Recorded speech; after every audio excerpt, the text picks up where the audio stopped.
అల్లరి ఎక్కువైంది. ఇటు రైట్ ఏంటి అసలు ఏంటి మాట్లాడతాను. ఇటు చూడు ఏంటి అసలు అల్లరే.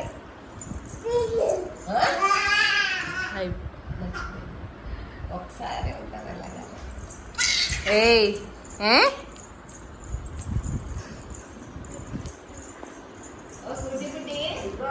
మా అమ్మ మీరు చెప్పండి ఒకసారి ఏం చేస్తుందో చూద్దాం.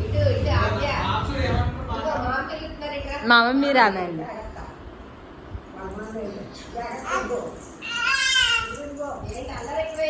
అంగో జాగ్రత్త చూస్తున్నారు మామ. ఇంకా ఇంకా నడక గుర్తొచ్చేసి అన్నీ పెట్టేసాను. నాన్న డాడీ అయిపోతున్నారు.